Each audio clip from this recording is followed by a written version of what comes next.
অনেক দিন থেকেই বাংলাদেশের ক্রিকেটে অধিনায়কত্ব প্রায় নিয়মিত আলোচনার প্রসঙ্গ।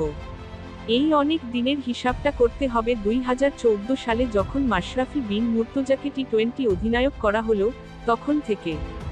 অর্থাৎ যখন থেকে বাংলাদেশ ক্রিকেট বোর্ড বিসিবি ভিন্ন ভিন্ন সংস্করণে একাধিক অধিনায়ক রাখার পথে চূড়ান্তভাবে পা বাড়াল সেই সময় থেকে।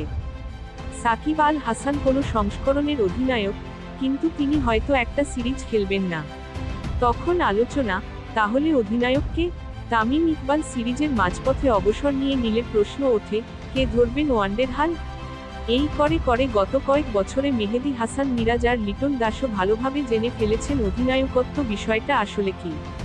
লিটন তো আপৎকালীন অধিনায়ক হিসেবে একাধিক বড় সিরিজও জিতেছেন। শান্ত ফাইনালি বলে দিয়েছে সে আর টি-20 দলের অধিনায়কত্ব করবে না। গত বছর ফেব্রুয়ারিতে নাজমুল হোসেনকে 3 সংস্করণের অধিনায়ক করার আগে মাঝে অল্প সময়ের জন্য সাকিবও একবার নিয়েছিলেন 3 সংস্করণের দায়িত্ব।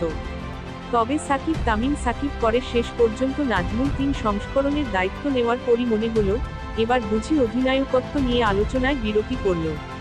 কিন্তু এক বছর না যেতেই আবারও একাধিক অধিনায়কের পথেই পা বাড়াতে হচ্ছে বাংলাদেশের ক্রিকেটকে। বিসিবির একটি সূত্র নিশ্চিত করেছে, নাজমুল চূড়ান্তভাবেই বিসিবিকে জানিয়ে দিয়েছেন যে, তিনি আর টি-20 দলের নেতৃত্ব দেবেন না। বিসিবি যদি চায়, টেস্ট এবং ওয়ানডে অধিনায়কত্ব চালিয়ে যাবেন। তার এই ইচ্ছায় সম্মতি জানিয়েছে বিসিবিও। অর্থাৎ, আগামী মার্চে ঘরের মাঠে জিম্বাবুয়ের বিপক্ষে পরবর্তী টি-20 সিরিজে নাজমুল বাংলাদেশের অধিনায়ক থাকছেন না। টি-20 অধিনায়ক হিসেবে এখনই কারো নাম ঘোষণা না হলেও কে আসতে পারেন নেতৃত্বে, সেটা অলিখিতভাবে ঠিক হয়ে আছে। এ মাসের শুরুতে লিটনের নেতৃত্বে ওয়েস্ট ইন্ডিজে 3-0 টি-20 সিরিজ জিতে আসার পর বিসিবির জন্য সিদ্ধান্তটা নেওয়া সহজ হয়ে গেছে। হ্যাঁ, সব ঠিক থাকলে মার্চে বাংলাদেশের পরবর্তী টি-20 সিরিজে লিটনই নামবেন টস করতে। সমান্তরালে মেহেদী হাসান মিরাজের নাম যে নেই, তা নয়। সেটা ছিল ওয়েস্ট ইন্ডিজে টি-20 অধিনায়ক ঠিক করার আলোচনাতেও।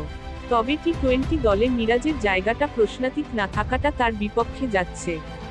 আলোচনায় তাসকিন আহমেদের নামও কেউ তুলতে পারেন। তবে তাসকিন একে পেস বোলার, তার ওপর চোটপ্রবণ। মাঝেমধ্যেই তাকে বিশ্রাম দিতে হয়। সম্ভাব্য অধিনায়ক হিসেবে তাসকিনও তাই বিসিবির ভাবনায় নেই।